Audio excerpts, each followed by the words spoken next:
Pedro, bem-vindo. Tu és gestor desportivo, foste dirigente durante 5, 6 anos no Bahia, se não me engano, primeiro como primeiro como vice-presidente, depois como diretor executivo. Recentemente foste eleito melhor CEO do futebol brasileiro, não é? Em 2019. E a minha ideia para falar contigo é pegar no exemplo do Bahia e abordar um bocadinho como é que hoje os clubes se podem sustentar, podem ser geridos, podem crescer. Eu sei que tu entraste no Bahia num contexto muito difícil, não é? Quer desportivo, quer financeiro. Explica-me primeiro, para começar, um bocadinho como é que foi esse processo, como é que vocês idealizaram o caminho que queriam traçar, por onde é que começaram, qual foi o ponto de partida, que prioridades tiveram nessa altura, sendo que os resultados financeiros e desportivos não eram bons, não é? Por onde é que vocês começaram a reestruturar o Bahia? Tá. Bom, antes de mais nada, obrigado aí pelo convite para fazer esse bate-papo. Eu, efetivamente, como você colocou, tive minha primeira atuação na parte de gestão do clube como vice-presidente, né? Eu sou advogado, sou bacharel em Direito pela Universidade Federal da Bahia. Minha vida profissional sempre foi focada em direito empresarial, principalmente, direito civil e empresarial, e eu sempre tive interesse em gestão. E, como a maioria dos brasileiros, apaixonado por futebol, né? O maior time da região onde eu moro, que é a Bahia, é o Esporte Clube Bahia, e ele vinha de uma série de anos, até décadas, de péssimas gestões, de gestões que a gente poderia até dizer que são temerárias, né? Com uma série de irregularidades. Tanto é verdade que a Justiça determinou a destituição do presidente do clube e de todos os conselhos, tanto deliberativo quanto fiscal, em 2013. E aí começou um processo de que a gente diz que foi a reconstrução do clube. O clube é um clube que já tem mais de 85 anos, é um clube de 1931, né? Vamos fazer 90 anos em 2021, mas tem uma história muito boa, de vários títulos regionais, 2 títulos nacionais, mas vinha num declínio muito grande, principalmente por conta de más gestões, né? Com essa intervenção da Justiça, os torcedores que tinham algum acesso ao clube, que era um clube muito fechado, embora seja uma associação, como a maioria dos clubes brasileiros, ele não tinha uma transparência, não tinha um acesso amplo para que os sócios entendessem o funcionamento do clube, né? E aí começou todo esse processo de democratização, começou esse processo de profissionalização do clube, né? Ainda com muitas discussões, com muitas brigas políticas, mas se iniciou esse processo ali em meados de 2013. Foi eleito um presidente na época, chamado Fernando Schmidt, falecido esse ano, inclusive, infelizmente, para cumprir o que seria o resto do mandato do presidente destituído, que ia até dezembro de 2014. E esse presidente tinha a missão, junto com sua diretoria, de iniciar um trabalho para começar a profissionalização do clube, ter práticas de transparência, toda uma política adequada de governança, né, para iniciar realmente um trabalho de gestão profissional no clube. Só que isso foi muito difícil porque se deu em meio ao Campeonato Brasileiro de 2013, né? Se deu em meio a uma crise financeira muito, muito severa. O endividamento do Bahia, naquela época, já beirava os 200 milhões de reais, né? Que com nossa crise financeira agora, não sei nem dizer quanto é isso em euro, porque o euro outro dia era 4, 5 reais, hoje já deve estar em 7. Então, a matemática às vezes me trai aí na cotação cambial, mas é um valor bastante relevante para a nossa realidade. Se a gente considerar, por exemplo, que em 2015, que foi o meu primeiro ano efetivamente na gestão, que eu me tornei vice-presidente, nós tivemos um orçamento ali de aproximadamente 60 e poucos milhões de reais. Então, a gente tinha uma dívida que era mais de 3 vezes superior ao nosso orçamento, né? Mas, enfim, o fato é, esse presidente, Fernando Schmidt, ele assumiu junto com a diretoria, começou a implementar algumas noções básicas de gestão responsável, mas ao final do seu mandato, em dezembro de 2014, o Bahia foi rebaixado à Série B, né? E aí foi quando houve a eleição, na qual eu acabei eleito vice-presidente de Marcelo Santana, que foi o então presidente naquela oportunidade, e o desafio efetivamente era muito grande.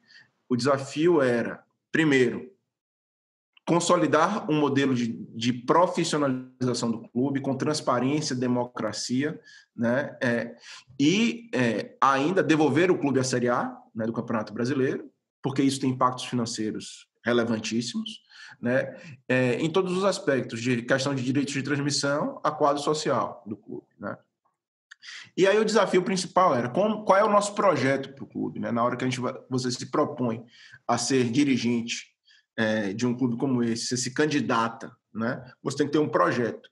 Né? É difícil até você falar de planejamento de médio e longo prazo no futebol brasileiro e em vários clubes do mundo, no modelo associativo, porque você tem mandatos curtos e é difícil você falar de planejamento estratégico que pressupõe um longo prazo. Né? Mas a gente conseguiu estabelecer algumas metas mais práticas de curto e médio prazo que, se consolidadas e reiteradas ao longo das gestões que se sucedessem, poderiam fazer com que o clube atingisse esses objetivos no médio e longo prazo, tal qual um planejamento estratégico faria. Né? Então, o Bahia ele já não era mais o clube referência da região nordeste do Brasil, que é a região onde nós estamos localizados. Durante muitos anos, o Bahia foi indiscutivelmente o maior clube dessa região. Naquela época, o Bahia estava atrás do Sport Clube do Recife, estava atrás do Vitória, que é o clube da mesma cidade do Bahia, o clube de Salvador, e talvez brigando por um espaço ali com o Ceará, que é hoje um outro clube forte na região, e nesse período também depois cresceu bastante o Fortaleza, né? Mas naquela época o Bahia ficava atrás de Vitória e Sport principalmente.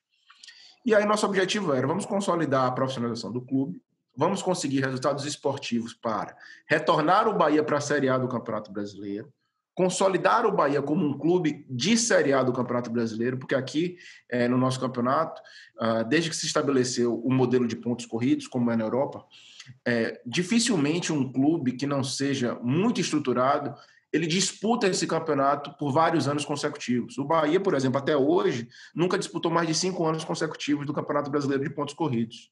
Né? É um resultado muito fraco para um clube com a tradição do Bahia. Isso acontece com vários clubes no Brasil, são poucos os que não têm esse problema. Grandes clubes brasileiros foram rebaixados recentemente. Agora o Cruzeiro, antes o Corinthians, o Palmeiras, né? Fluminense, Botafogo, Vasco. Então há essa situação. Licença. E aí o que acontece? A gente tinha que efetivamente refazer tudo que estava planejado, porque por mais que fossem pessoas honestas e competentes as que estavam na gestão do Fernando Schmidt, foi um contexto muito conturbado que ele assumiu. E acabou que o time foi rebaixado. Então nós tivemos que fazer um planejamento, privilegiando naquela oportunidade o uso de atletas oriundos das divisões de base, privilegiando uma reformulação completa da estrutura organizacional do clube, né, criando um plano de cargos e salários dentro da estrutura do clube de futebol, que não é só o futebol, tem marketing, tem administração, tem patrimônio, né, tem uma série de outros departamentos que precisam ser cuidados com todo o profissionalismo e cuidado também. Né? E fomos fazendo todas essas medidas, adotando todas as medidas, não renovando o contrato de atletas mais renomados e que tinham salários muito elevados, não vinham entregando resultados esportivos relevantes dentro de campo.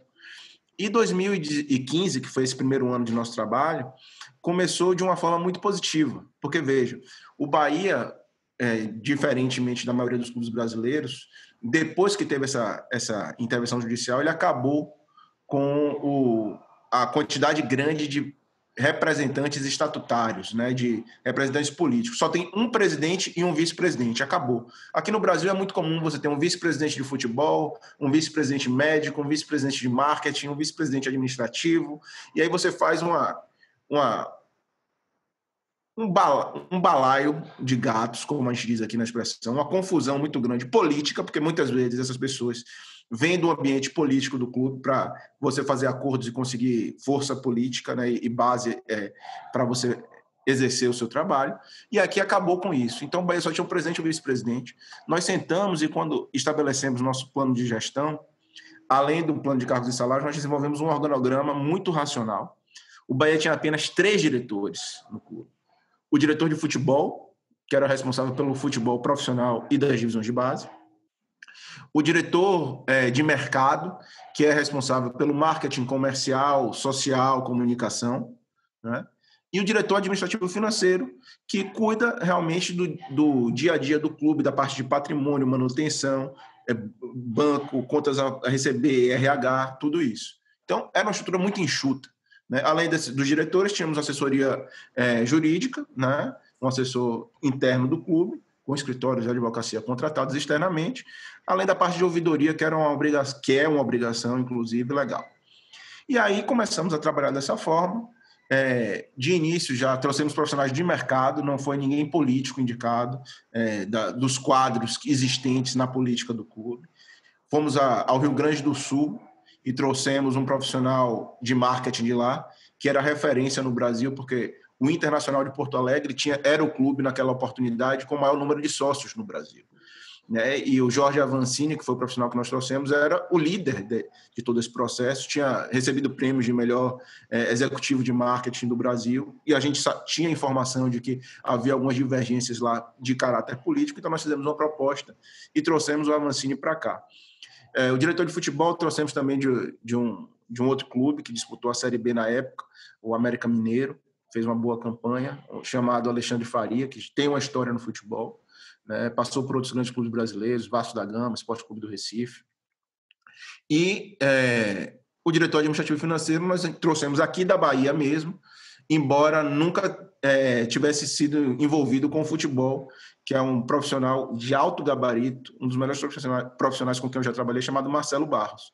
Então nós formamos um núcleo duro, um núcleo extremamente técnico para a tomada de decisões. E a partir daí fomos adotando as medidas. Nosso primeiro jogo, como gestores do Bahia, foi Bahia e Shakhtar, da Ucrânia.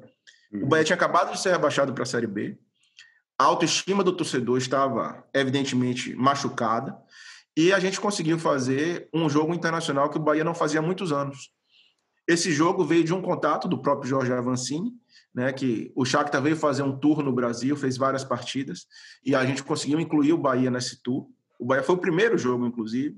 Né? Então, isso é uma amostra de como a gente pretendia tratar o futebol como um produto da indústria do entretenimento, né? Com o devido profissionalismo que isso requer, porque as pessoas no Brasil falam muito de que o futebol é um produto da indústria do entretenimento, mas não adianta nada você falar isso e não tratar com profissionalismo. Né? Tratam muitas vezes o futebol como um negócio de família, como um boteco de esquina. Né? Então, a gente começou a tratar isso de forma diferente. A torcida comprou a ideia, né? Foi uma eleição difícil, mas nós vencemos com a margem apertada, mas vencemos. O voto é direto do sócio, né, para eleger o presidente. E começamos esse trabalho. Fizemos uma campanha... Desculpa interromper-te. Portanto, mais do que mudar dentro do campo e mais do que ir logo em busca de melhorias e de mudanças drásticas na equipa de futebol, o que vocês fizeram foi mudar fora do campo, não é? Mudar a direção, mudar a estrutura, mudar a ideia, mudar a maneira de gerir o clube. Isso foi o vosso ponto de partida, portanto, não é? Tinha que ser, né? Porque a eleição acontece no final, normalmente no Brasil as eleições acontecem em dezembro. O nosso campeonato acaba na primeira semana de dezembro. Então, efetivamente, a gente tem que preparar a estrutura para aplicar tudo que nós acreditamos para efetivamente refletir no campo na temporada seguinte, né? Naturalmente, todas essas mudanças, toda essa estruturação refletiu no campo, porque a gente fez uma reformulação grande também no elenco, com troca de treinador, com não renovação de contrato de diversos atletas, com contratação de jogadores que, em tese, eram tecnicamente inferiores ao que nós tínhamos, mas era aquilo que o clube tinha condição de pagar. Porque aqui no Brasil, infelizmente, existe essa lógica de que o clube não precisa pagar em dia e é normal. Né? O mês dos funcionários e dos atletas não tem 30 dias. Em vários clubes do Brasil. Tem 40, 50, 60 dias. É um negócio muito surreal. E aí o Bahia não tinha credibilidade no mercado, a gente tinha muitas dívidas e era um negócio constrangedor para dizer, olha, eu estou me organizando aqui, me dê um prazo que eu vou fazer uma proposta e tal. E ninguém acreditava, porque o pessoal falava, Pedro, você é o segundo vice-presidente que passa aí, mas eu já tratei com esse assunto com 4 diretores e ninguém me paga. Né? Todo mundo pede prazo e tal. E isso é comum no futebol. Mas o que nós percebemos foi, a partir do momento que nós começamos a nos comprometer em fazer pagamentos ou em acertar novos termos de acordo e cumprimos, no primeiro, no segundo mês, as pessoas ficavam espantadas e eu até diria que ficavam maravilhadas, como se a gente estivesse fazendo mágica. O básico no futebol é você só se comprometer a fazer o que você tem capacidade de fazer. É na vida, né? Você não vai comprar um carro se você não tem condição de pagar a prestação. A mesma coisa se aplica no futebol. Só que as pessoas não têm esse entendimento. Né? Os dirigentes estatutários, especialmente, eles estão preocupados em fazer o seu nome. Eles sabem que eles têm 2 ou 3 anos para fazer uma sua gestão e eles querem conquistar e endividam o clube, porque no final das contas, daqui a 2, 3 anos não vai ser mais ele que está lá e o clube que se vira para resolver o problema. Isso acontece muito no Brasil. Vários clubes são campeões e as contas chegam anos depois. É o que está acontecendo com o Cruzeiro agora.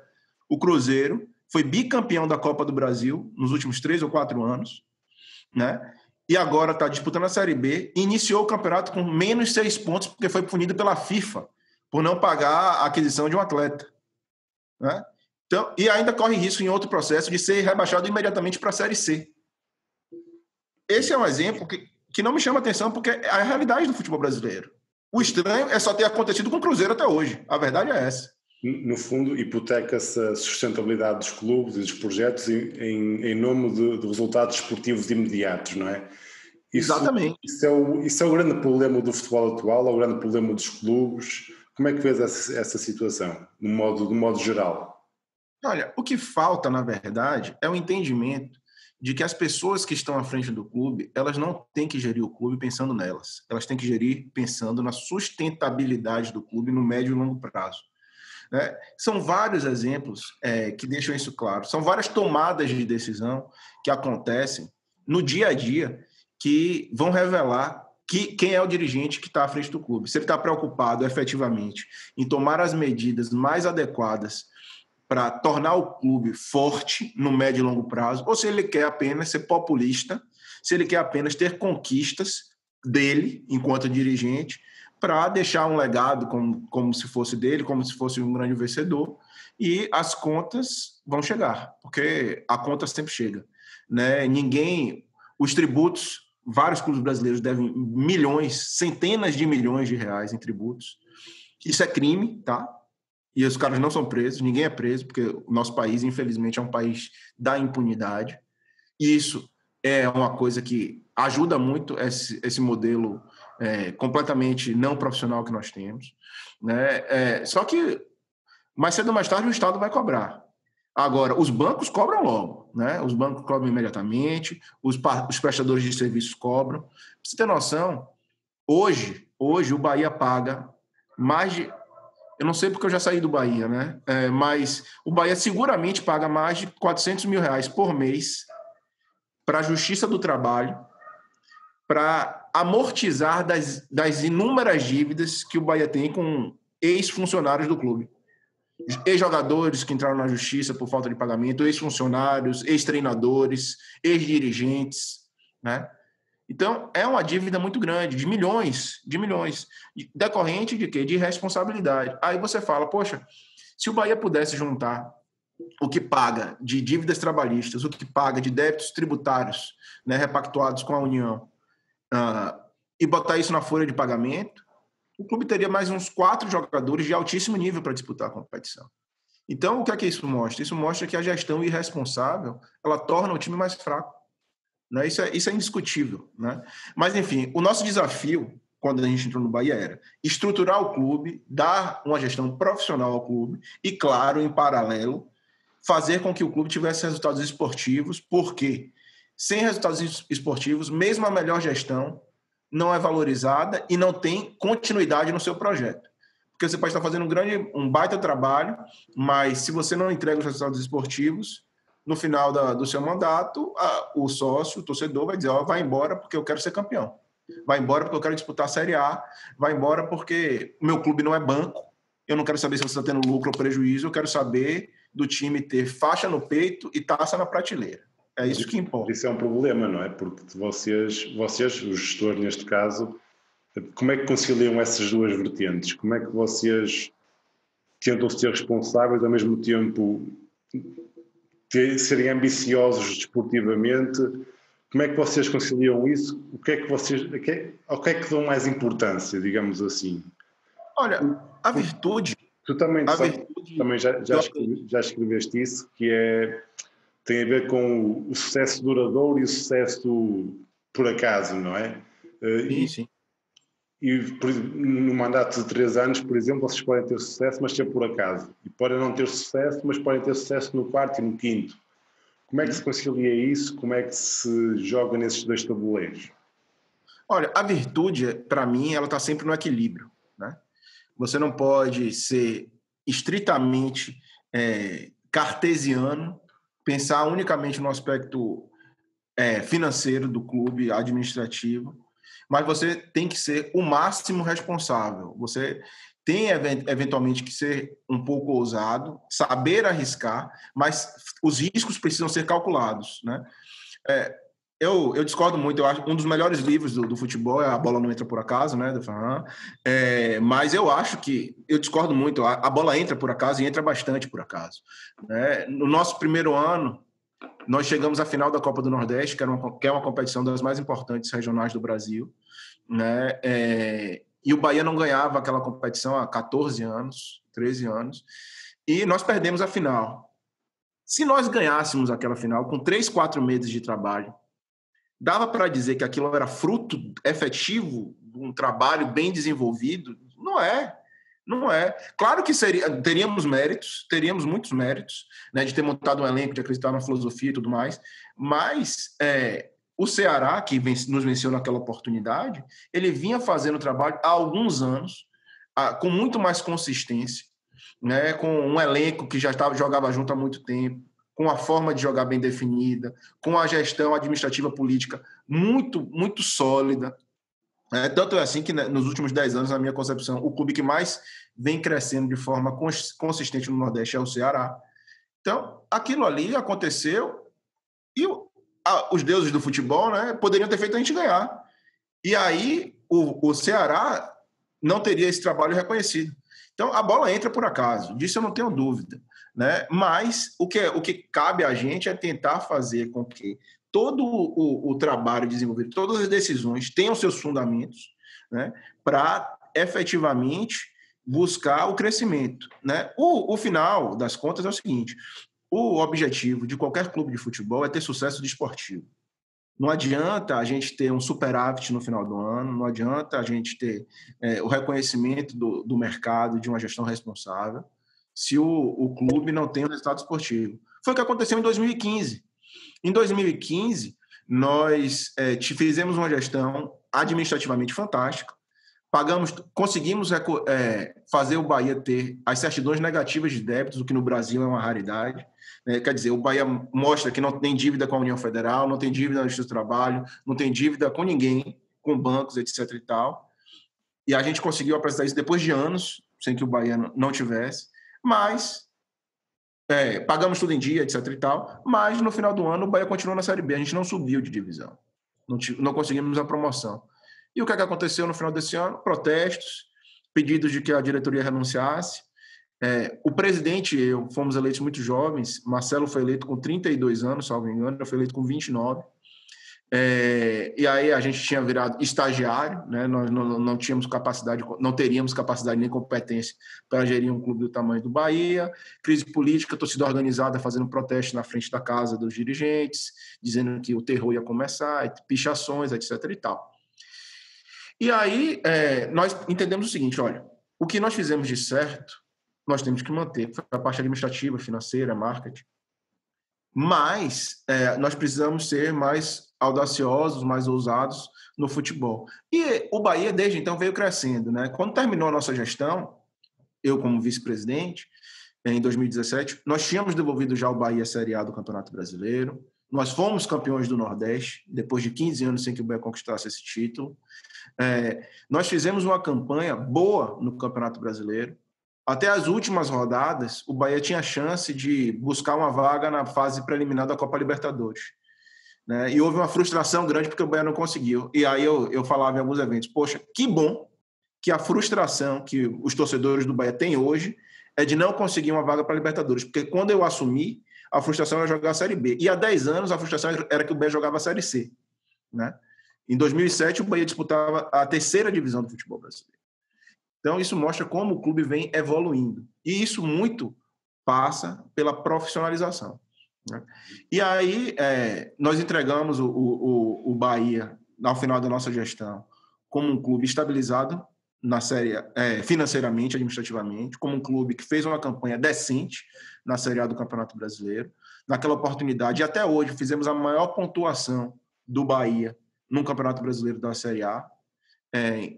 Em número de pontos, acho que foram 50 e poucos pontos, né, no nosso campeonato. A gente nunca tinha chegado nisso.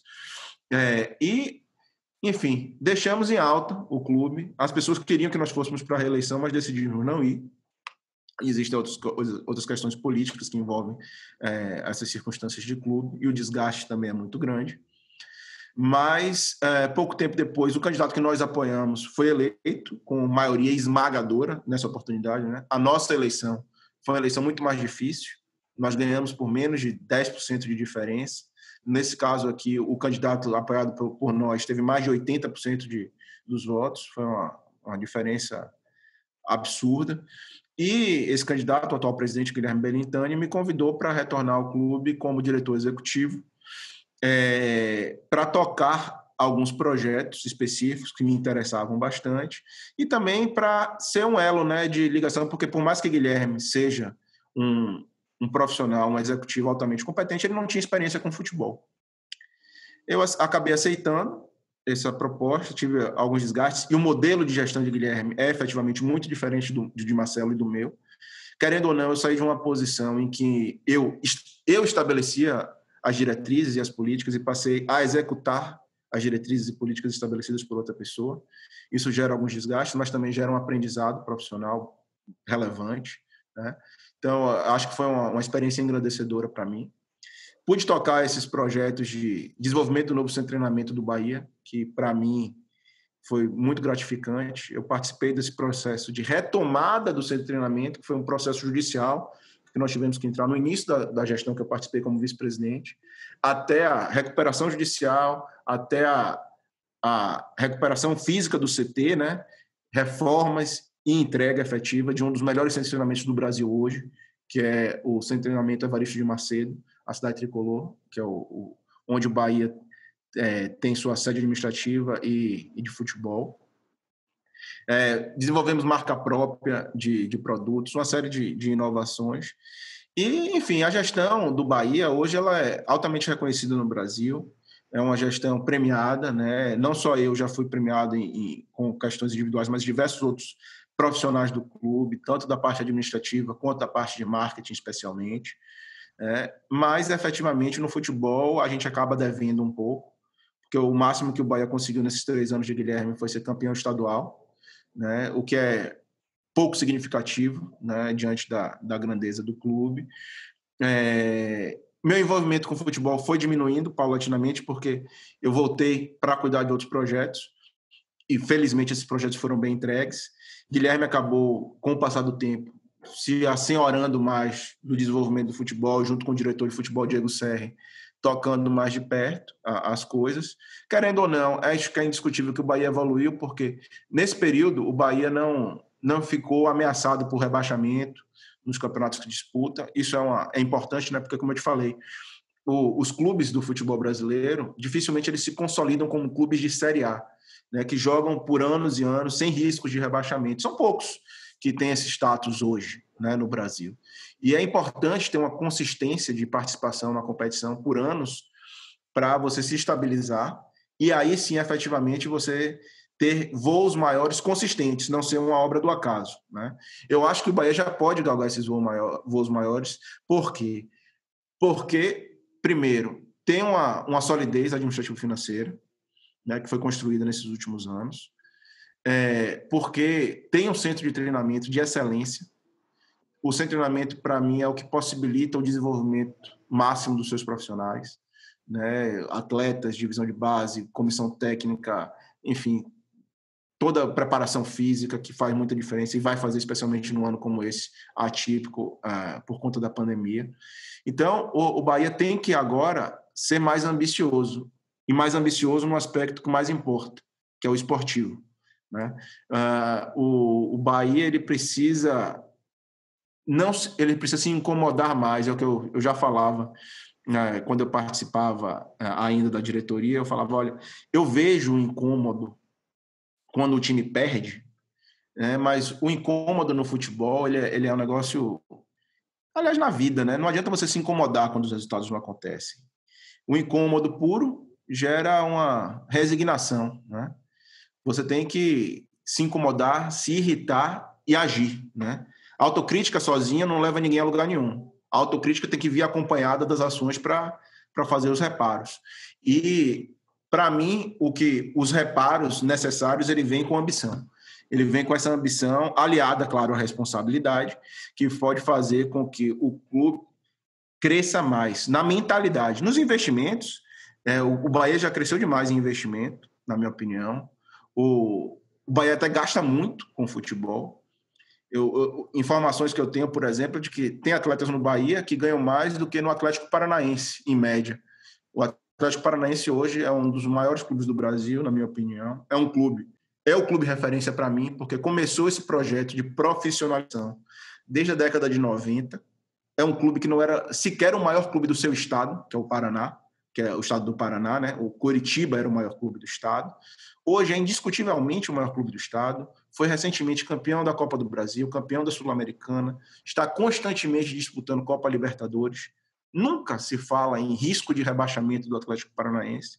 É um clube que tem uma estrutura, tem talvez o melhor estádio privado do Brasil, né, que é a Arena da Baixada. Foi o estádio, inclusive, onde a Espanha ficou, e o CT do Atlético foi o CT onde a Espanha ficou. A Espanha, então campeã do mundo, quando veio disputar a Copa do Brasil, utilizou a estrutura do Atlético Paranaense. Então, é realmente um clube que a gente pode usar como referência.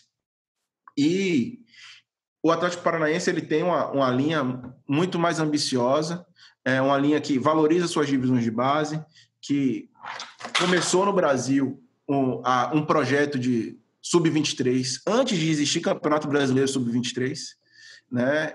Por que eles fizeram isso? Para jogar o estadual, que é um campeonato pouco valorizado, com o time sub-23, dar mais tempo para que o seu time principal se preparasse para disputar o que realmente importava, que eram as competições internacionais do Campeonato Brasileiro.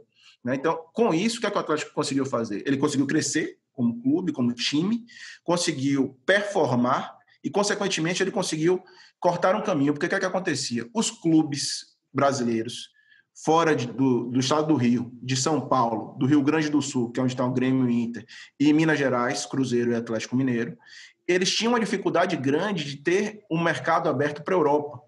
O Atlético Paranaense hoje vende direto para a Europa. A maioria dos clubes, para vender atleta, tem que vender para algum desses outros clubes, 12, para de lá saírem para a Europa. Isso vem mudando. O Bahia já consegue um pouco mudar isso. O Atlético Paranaense vendeu o Renan Lodge agora para o Atlético de Madrid, vendeu o Bruno Guimarães para o Lyon, né? E por aí vai.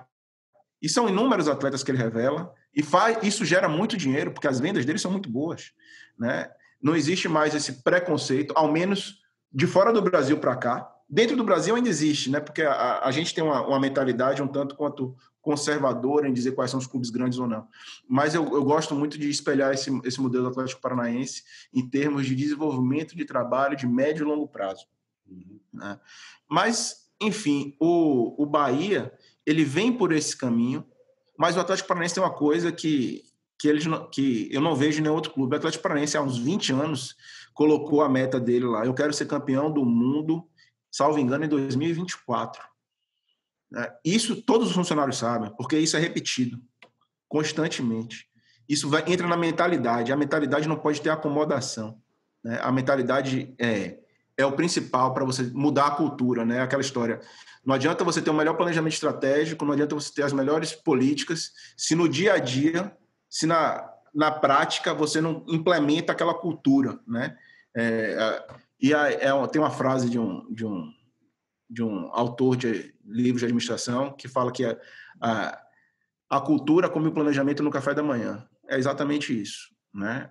A gente tem que ter uma linha de trabalho que gere sempre inconformismo, sempre querer mais ambição. É isso que eu acho que precisa no Bahia para dar esse último salto de patamar. E no futebol brasileiro, que a gente precisa de mais profissionalismo, né?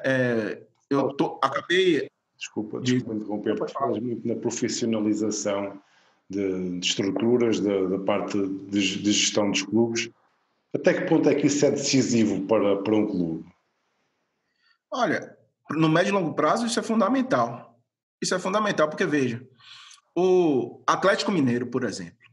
O Atlético Mineiro formou um time muito bom para esse ano do Campeonato Brasileiro. O Atlético Mineiro contratou o que, para mim, é o melhor treinador no Brasil, que é o Jorge Sampaoli. Né? E fez contratações de atletas muito qualificadas. Muito qualificadas. E eu não sei como o Atlético Mineiro vai sustentar isso. Porque está fazendo isso em parceria com empresas que estão injetando dinheiro de uma forma artificial. Pode ser que o Atlético Paranaense seja campeão brasileiro nesse ano. Mas daqui a 3, 4 anos, essa conta vai chegar. E aí, esse ciclo vira perene no futebol brasileiro, porque a gente não tem regras de fair play financeiro. Né? A gente tem esses ciclos viciosos de conquistas falsas. Né? Eu gosto de falar de doping financeiro. O doping financeiro não é... Aqui no Brasil a gente tem as práticas, não sei se aí vocês têm, de mala branca e mala preta. Não sei se vocês têm isso daí. Que são práticas proibidas, né? Mas quando um time promete recompensa financeira para outro, né? Mediante resultado. Digamos que o Porto precisasse vencer uma partida e o Sport, o Benfica, tivesse que perder para o Guimarães, Vitória Guimarães, aí o Porto prometesse uma recompensa para o Vitória de Guimarães para vencer o Benfica. Isso é ilegal, né? E isso é o que chamam de doping financeiro, né? Mas o doping financeiro real que eu vejo no Brasil é a montagem de elencos, a contratação que não é paga, você forma elencos mais fortes do que você tem condição e você compete de uma forma desonesta com aquelas pessoas que são responsáveis. O exemplo que eu dou imagina, eu sou diretor de um time, eu vejo que eu tenho capacidade de montar uma folha de 4 milhões de reais, e eu monto essa folha. Aí você é diretor de outro time que tem a capacidade de montar a mesma folha que eu, mas você monta uma folha de 8 milhões de reais. E aí você não paga salário, você não paga imposto, você não paga parceiro, você não paga nada. Mas, em tese, o seu time é mais forte do que o meu. Porque, em tese, vai montar o melhor time quem tem mais capacidade de investimento. Isso é o doping financeiro. Isso é a competição desigual, injusta. E se você não é punido por fazer isso, qual o estímulo que você dá? No Brasil, ninguém é punido por esse tipo de coisa. É isso que eu digo. O Cruzeiro, que eu mencionei que foi punido pela FIFA. Vai ver se no Brasil alguém é punido. Ninguém é punido. As poucas punições que aconteceram no Brasil, parece até piada. Né? 2 clubes foram punidos. O Sport Clube do Recife foi punido e o Santa Cruz, que também é do Recife, foi punido. Sabe quais foram as punições? Eles não pagaram o salário de jogador. Aí foram denunciados e tal. Eles foram punidos com perda de ponto no campeonato. Eles foram punidos com perda de ponto no campeonato. Beleza, bacana, correto. Só que a punição foi para o campeonato já finalizado. O campeonato que eles já tinham sido rebaixados. Então, na prática, qual é a punição? Qual é o efeito pedagógico que isso traz? Nenhum. O Sport perdeu 3 pontos. Beleza, já tinha sido rebaixado. Quem se importa? A mesma coisa com o Santa Cruz. O clube não se importa, a torcida não se importa, e o efeito pedagógico para a sociedade, para o entorno, para quem está envolvido, para os stakeholders, é nulo. É nulo. Tinha que ser punido para o campeonato que ainda vai vir, como o Cruzeiro foi punido pela FIFA. Porque aí as pessoas iam se importar. Porque a gente não tem uma cultura de perguntar e de deixar os gestores em posição desconfortável. É muito comum no Brasil você ver dirigentes dando entrevista. Não, de fato, os salários estão atrasados. Eu estou conversando com os jogadores, a gente vai renegociar para pagar daqui a 10 dias, 15 dias, 20 dias e tal. Isso acontece rotineiramente. E aí não vai um repórter, não vem ninguém perguntar: ô, senhor diretor, o senhor não tem medo do clube ser punido, não? Não corre risco do clube perder 3 pontos no Campeonato Brasileiro, 6 pontos no Campeonato Brasileiro, de ser rebaixado? Ninguém pergunta. E, ao não perguntar, não leva essa discussão para os stakeholders, né? E se o torcedor, que é o mais importante, perceber o risco que isso traz e entender que o risco é de fato real, ele vai pressionar os dirigentes e, no final das contas, muitos dos dirigentes, especialmente os estatutários, eles tomam suas decisões baseadas em pressão. A falta de profissionalismo leva a isso, na maioria das vezes, né? Então, assim, a nossa cultura é muito ruim nesse sentido. E aí, efetivamente, o que eu vejo é quem trabalha de uma forma correta tende a se destacar no médio e longo prazo. Tanto é assim que clubes como Ceará, Fortaleza, Bahia, Atlético Paranaense, muito mais, porque começou esse trabalho há muito mais tempo, vem crescendo no cenário nacional, vem se destacando em relação a outros clubes, em tese, mais tradicionais, como o Fluminense, como o Botafogo, como o próprio Vasco da Gama, que está hoje liderando o Campeonato Brasileiro. Mas aí eu te digo, eu acabei de falar, a bola entra por acaso, e entra muito por acaso. Né? Não dá para você achar que isso é normal, que isso é muito mérito do que vem acontecendo. Claro, o treinador do clube tem mérito, os atletas têm mérito, não estou tirando isso, não, mas eu estou falando de uma coisa consistente. Se há 2 semanas ninguém apostaria que o Vasco ia ser líder do Campeonato Brasileiro, você quer me dizer que essa é uma liderança consistente? Não é. Não é. As pessoas avaliam o futebol pelos resultados. Isso é um erro. Né? Você tem que avaliar as práticas pelos seus fundamentos, pelas suas justificativas. As pessoas podem tomar decisões erradas que vão dar resultados positivos. Isso acontece na vida, né? Só que no futebol as pessoas só avaliam por resultado. O treinador tirou um atacante e botou um zagueiro no meio do jogo. Você tem que avaliar se aquilo foi bom ou ruim na hora que ele faz. Depois que o zagueiro entra, tem um escanteio, ele faz um gol de cabeça, aí você vai dizer que o treinador é um gênio? Não é assim, né? E isso é um exemplo dentro do campo, mas vale para fora do campo também. Isso vale para a definição de ticket, de valor de ticket, isso vale para a definição de políticas de marketing, isso vale para tudo. Você tem que entender e fundamentar as suas decisões para tentar minorar a possibilidade de erro, porque qualquer decisão tem margem de erro, né? Eu estava falando hoje com alguns amigos, a contratação de treinador, de jogador, toda contratação tem seu risco.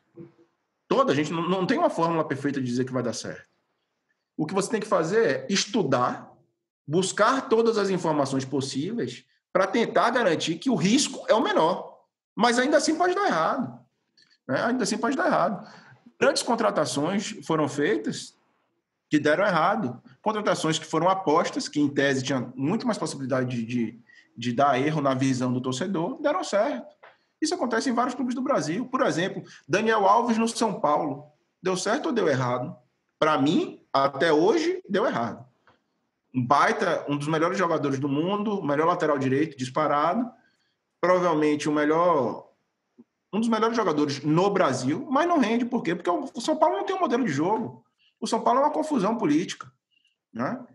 É diferente. Né? As pessoas querem respostas muito imediatas. Olha o que está acontecendo com o treinador do Flamengo, o Domenech.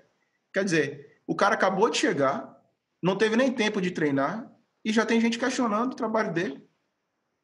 Que trabalho que ele fez, pelo amor de Deus? Não deu tempo. Ele não fez nada. É impossível você avaliar um trabalho como esse. Né? Essa é a cultura do futebol brasileiro. Essa vai ser uma cultura terrível, porque nesse ano de pandemia, que vai ter jogo ainda mais 3 vezes por semana, né? Com intervalos que foram reduzidos, o intervalo mínimo para 48 horas, vai ser uma máquina de moer gente. Né? Já está na 5ª rodada, já foram demitidos 2 atletas técnicos no Campeonato Brasileiro. Não me admire se até o final de semana que vem demitirem mais 2 ou 3. Né? O próprio técnico do Bahia hoje, a torcida está pedindo a cabeça dele. Né? Não estou entrando aqui no mérito se está correto ou se está errado. Eu tenho a minha própria avaliação, mas como não sou mais dirigente, não tenho que fazer essa avaliação mais, não me cabe mais, felizmente. Agora eu estou avaliando de fora. Mas é diferente, veja. Tem treinador que tem um trabalho de 1 mês, 2 meses e é questionado. Tem treinador que tem trabalho de 1 ano e meio, 2 anos que é questionado. Aí eu acho que faz mais sentido, né? Aí eu acho que você já deu tempo de avaliar o que o profissional conseguiu efetivamente promover, né, no clube. Mas é preciso um prazo mínimo para fazer essa avaliação. E os dirigentes de futebol, mesmo os que buscam ser mais modernos, eles têm que entender que é o seguinte: há uma linha muito tênue entre a convicção no desenvolvimento de um trabalho e a teimosia, né? Você não pode achar que você é o dono da verdade. Às vezes, quando você se afasta mais do problema, você tem uma outra visão do panorama, né? Eu tive esse problema em 2015 e foi um erro. Nossa gestão que acabou não subindo na Série B naquela oportunidade. Nós tínhamos um treinador muito bom profissional, um dos melhores com quem eu tive a oportunidade de trabalhar, chamado Sérgio Soares. E a verdade é que ele deveria ter sido demitido antes, porque já tinha perdido a linha do grupo, né? A condução, a liderança, a gestão de pessoas mesmo, porque o futebol não é só parte técnica, você tem que saber gerir pessoas. E, infelizmente, o profissionalismo do atleta não, do jogador de futebol brasileiro, porque muitos jogadores brasileiros só viram atleta quando vão para a Europa, né? É difícil. Isso é um trabalho a mais que cabe ao treinador, junto com o seu diretor executivo ou com o seu gerente executivo, dependendo da estrutura do clube, saber gerir. Infelizmente, Sérgio Soares, naquela oportunidade, ele já tinha perdido o grupo. Se nós tivéssemos trocado antes, talvez o Bahia tivesse um outro resultado naquela oportunidade. Mas são essas histórias do CIS e do talvez que a gente nunca sabe, né? Mas o que fica sempre é o aprendizado. Acho que o dirigente inteligente é aquele que aprende com seus erros, e o mais inteligente ainda é o que aprende com os erros dos outros. Tu já falaste aí na responsabilidade financeira que há no futebol brasileiro, e não só, não é? Aqui em Portugal também, em vários países também. Também já falaste agora na pressa em ter resultados desportivos. Para além destes, quais são para ti os erros mais comuns que existem na gestão de clubes, na forma como eles são liderados? Olha, existe, aqui no Brasil, não existe na cabeça do dirigente, especialmente os dirigentes estatutários, uma visão de modelo de jogo. Muitas vezes os dirigentes, eles querem nomes. Eles querem, na hora de contratar treinador, especialmente, às vezes diretores, eles querem nomes famosos, nomes representativos. Por exemplo, digamos que o São Paulo, que tem hoje um Fernando Diniz como treinador, que é um treinador que tem um estilo de jogo, um modelo de jogo muito específico. Se ele fosse demitido, o São Paulo não pararia para pensar, na minha opinião, tá? Em trazer um outro treinador que tivesse uma mesma linha ou que se adequasse ao elenco que foi montado para essa linha. Poderiam trazer, sei lá, Mano Menezes, por exemplo, que é um treinador renomado no Brasil e tal, mas é um modelo de jogo completamente diferente, absurdamente diferente do de Fernando Diniz. É outra coisa, é outro futebol, né? E falta essa inteligência técnica mesmo, de conhecimento, para a maioria dos diretores. Então, os dirigentes, eles usam os profissionais do campo para se blindar politicamente. Esse é um fato. É um fator. Outro fator é a tomada de decisão passional sem pensar nas consequências financeiras, que é o que gera essa bola de neve que a gente tem hoje de dívida do clube. Vou trocar o treinador, vou afastar 5 jogadores. A legislação brasileira, ela tem uma peculiaridade com o jogador de futebol, que é uma vergonha, na minha opinião, que é o seguinte: qualquer trabalhador com contrato por prazo determinado no Brasil, se você rescindir o contrato desse trabalhador, ele tem direito a 50% do que ele teria pela frente. No futebol é diferente. No futebol ele tem direito a 100% do contrato.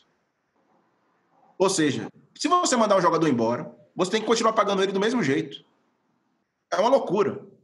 Mas aí os dirigentes afastam e dane-se, e depois vê como é que paga. Se for o caso dele, entra na justiça depois. Então, não há um racional de condução disso. Você quer afastar um jogador? Beleza, afaste. Chama o empresário dele, diga: olha, não vai continuar aqui, não vai ter oportunidade, vai ficar escanteado, não vai jogar. Vamos arranjar um outro clube para ele. Né? Então, falta, muitas vezes, jogo de cintura. Alguns clubes fazem isso adequadamente, justiça seja feita, mas muitas vezes não faz. Faz um jogo de cena para o torcedor, se arranja bodes expiatórios para todos os problemas do clube, né?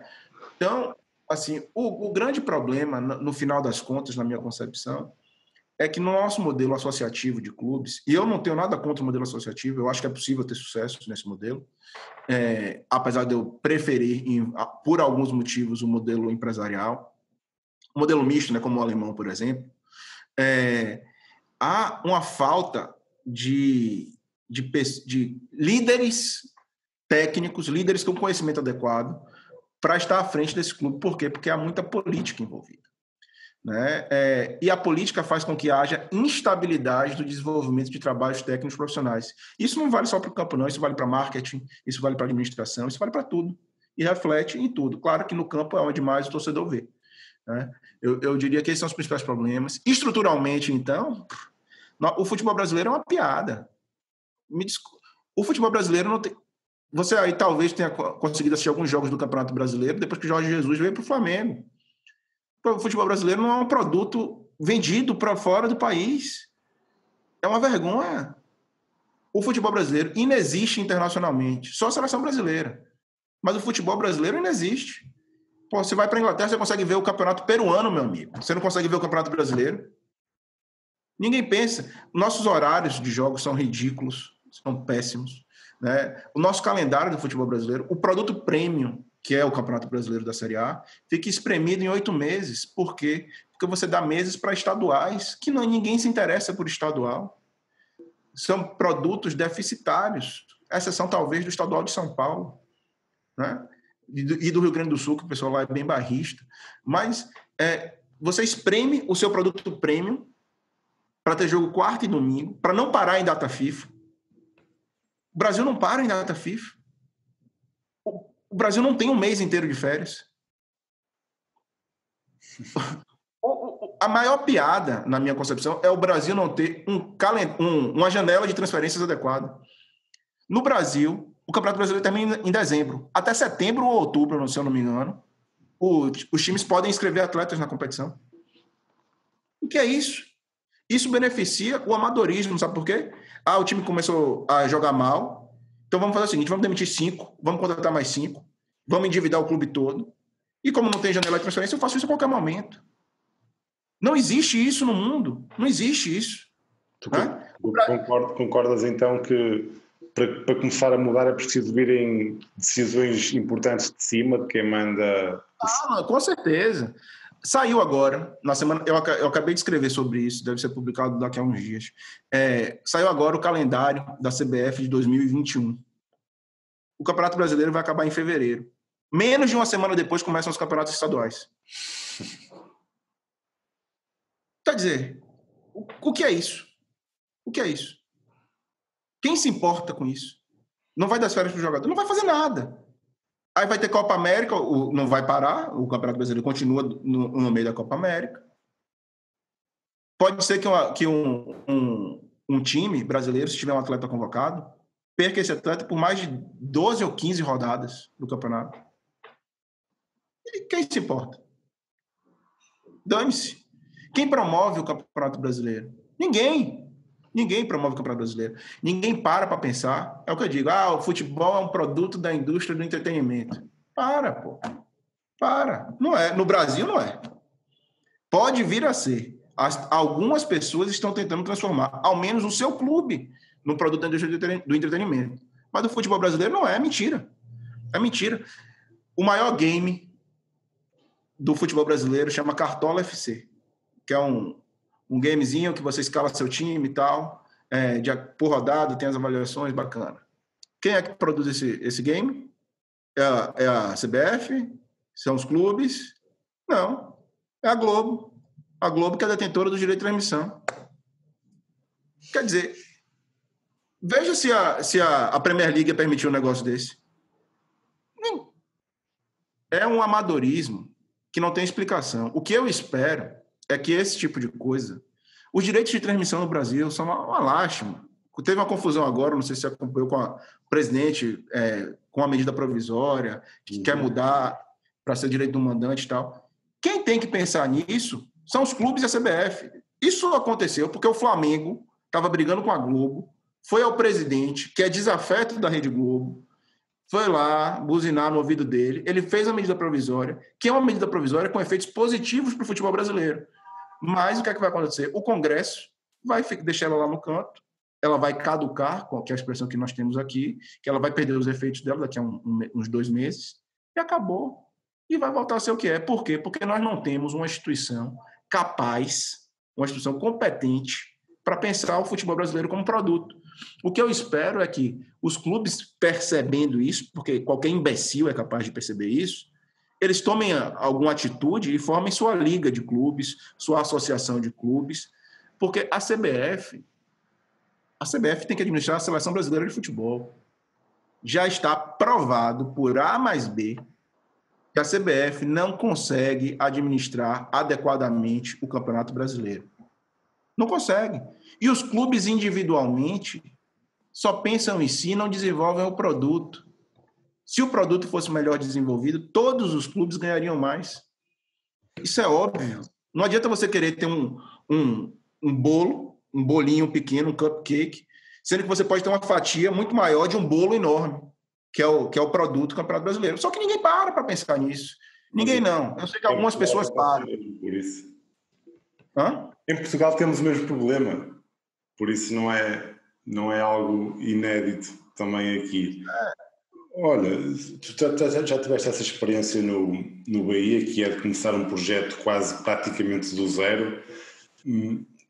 Na tua opinião, na tua experiência desse passado que tens, o que é que deve orientar o início do projeto? Quais é que devem ser os princípios orientadores? Quais é que devem ser as prioridades? Quais é que devem ser os objetivos? Quem começa um projeto do zero? Como é que isso se faz? Qual é a tua opinião sobre isso? Olha, primeiro, como se trata de futebol, você tem que saber qual é o DNA do seu clube. Como você quer que ele jogue, qual é o modelo de jogo que você quer implementar. Isso é fundamental para você já não tomar as decisões erradas logo de saída. Não adianta eu ter um clube que gosta de ser propositivo e eu começar meu trabalho com um treinador, um diretor técnico que gosta de ser reativo, né? Esse é um ponto. Outro ponto fundamental, eu diria até em paralelo, é a questão orçamentária. O gestor ele precisa conhecer a sua realidade financeira para saber até onde ele pode ir, né? Saber quais são os seus ativos, saber numa hora de aperto onde ele vai poder liquidar algum ativo, né? Onde ele vai poder arriscar um pouco mais. Então ele tem que conhecer a sua realidade administrativa e financeira também. São os 2 elementos fundamentais. Lá no meu primeiro plano de gestão, a gente falava de um orçamento em base zero, que é isso. Muitas vezes as empresas, os clubes, eles fazem os orçamentos dos anos seguintes com base nos orçamentos já executados no ano anterior, né?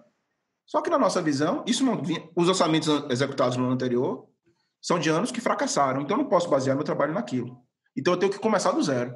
Eu tenho tais departamentos. Quanto que eu quero gastar em cada departamento? O que é que eu quero desenvolver em cada departamento? Né? Você tem que começar do zero de fato. Você não tem que começar com base no que está lá. Você tem que começar com os conceitos corretos, com os profissionais técnicos adequados para lhe auxiliar a desenvolver os conceitos corretos e ver o quanto você gostaria de gastar em cada departamento e o quanto você pode efetivamente gastar em cada departamento. Né? Claro que aí você vai priorizar. Por exemplo, eu gostaria de gastar tanto no marketing, mas aí eu teria que tirar tanto do futebol. Qual é a prioridade? Bom, agora eu acho que é o futebol, então está aqui. Eu tenho que gastar tanto na parte administrativa para gerir minhas dívidas, tenho que gastar tanto na parte de RH, porque eu preciso de mais funcionários para determinadas áreas. E aí o que é que faz? E aí você senta com sua diretoria e vai definindo as prioridades estratégicas. Eu acho que o principal é você parar, especialmente no começo de um trabalho, mergulhar efetivamente para entender aquilo ali de cabo a rabo, e um clube de futebol é uma enormidade de assuntos, né? Porque divisão de base é um mundo à parte. Divisão de base tem tudo, é um mini clube de futebol.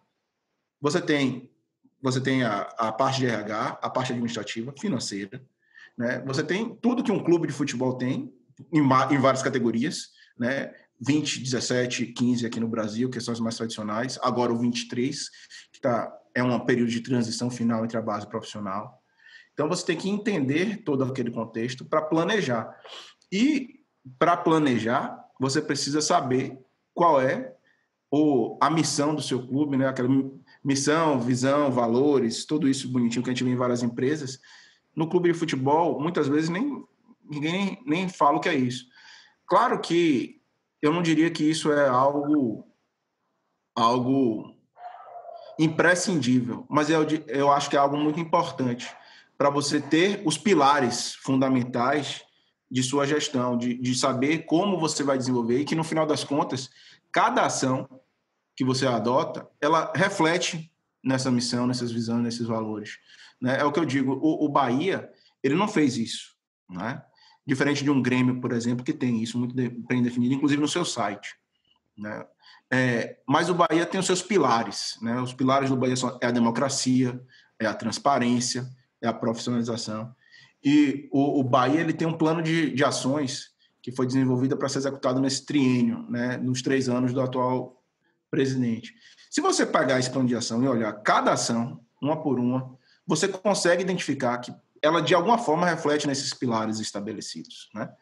Então, é importante que o clube tenha esse norte e que o gestor estabeleça previamente qual é esse norte para que ele chegue. Né?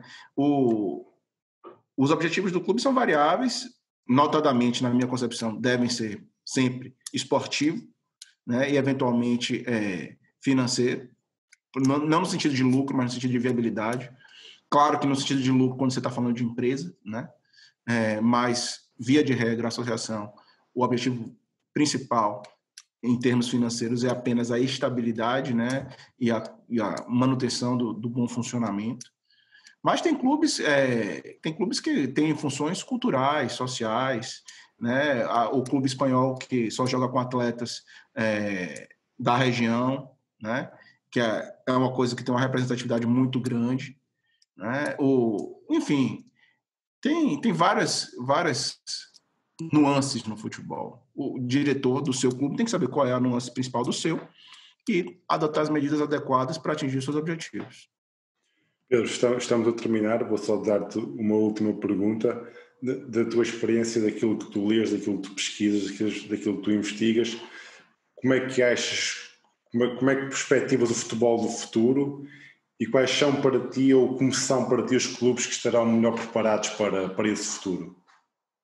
Olha, o futebol no futuro, primeiro que ele vai estar muito mais integrado a essa indústria do entretenimento, né? Especialmente agora esse ano da pandemia, na minha concepção, ele vai acelerar muitas mudanças que são necessárias, tanto em termos de profissionalização e responsabilidade administrativa e financeira, como em interação com digital, especialmente, né, com o seu torcedor. Os clubes vão ter que desenvolver uma nova linha de comunicação, porque os jovens, e os jovens, eu digo, não é nem millennial, né? Millennial é nascido... os garotos, as crianças, eles têm uma outra linha de comunicação, né, em termos de acesso, em termos de uso das redes sociais, em termos de esportes, em termos de plataformas. Né? Quando você fala de Twitch, por exemplo, para alguém de minha idade, o pessoal acha que eu estou falando de Twitch de Twitter. Não estou falando de Twitch, a rede que é tipo um YouTube para esportes, não. É outra coisa. Né? Então, os clubes precisam se adequar a essa realidade para formar torcedores, porque no mundo cada vez mais globalizado e cheio de alternativas, o futebol ele passa a competir com outras formas de entretenimento. No Brasil, isso era impensável. Hoje, eu já acho que é uma competição real. Os esportes crescem demais, outras plataformas esportivas, UFC, e no final das contas, o tempo e o dinheiro da pessoa é limitado. Ela vai dedicar o seu tempo e o seu dinheiro ao entretenimento que mais a satisfizer. Então, os clubes têm que estar atentos a isso. Os clubes têm que mergulhar nessa nova realidade e saber que torcedor, consumidor, não vai ser formado por inércia. né? Não vai ser mais daquela história, meu pai torcia para esse time, então eu torço para esse time. Pode até ser, mas consumidor de verdade não vai ser mais. Então, essa é uma realidade que precisa ser abraçada. E dentro do campo, o jogo evolui muito, eu diria até que é imprevisível, mas o jogo tem uma intensidade cada vez maior, tem uma qualidade técnica específica, tem mudanças táticas constantes, está cada vez mais físico. Eu acho que essa mudança para 5 substituições já deveria ter acontecido há muito tempo, que eu não vejo sentido na possibilidade de ter 12 jogadores no banco de reserva e só poder fazer 3 substituições. Isso é péssimo para a gestão de grupo, para a qualidade técnica do jogo, porque à medida que a potência física cai, a qualidade técnica naturalmente também vai cair. Então, eu vejo isso como um grande desafio na formação de elencos e na qualidade de jogo, que vai ter que ser maior do que a gente tem hoje, especialmente no Brasil, né? Porque eu assisti ontem a 3 jogos. Assisti Flamengo e Botafogo, que foi um jogo lamentável, né? Foi 1-1, sem graça. Assisti PSG e Bayern, que é outro nível de futebol. Parecia que eu estava assistindo esportes diferentes, né? E assisti depois, lamentavelmente, Ceará e Bahia, que foi também triste. Agora, deixa-me só perguntar-te uma coisa a propósito disso. Tu achas que os clubes devem ter essa preocupação de dar um espetáculo bom aos espectadores? Desculpa, cortou ali. Achas que os clubes, na formação, na criação de equipas, na formação de projetos, devem ter essa preocupação de promover bons espetáculos para os espectadores, para quem vê na televisão? Achas que isso é uma preocupação mesmo urgente? Deve ser. Isso faz parte não apenas do DNA do clube, né, do modelo de jogo, porque até o jogo bonito, mas, por exemplo, o Atlético de Madrid tem aquele jogo extremamente reativo com o Simeone, e aquilo agrada os seus torcedores. Dentro de campo, cada clube tem que saber a sua realidade, o seu DNA, o seu modelo. Fora de campo, não tenha dúvida, né?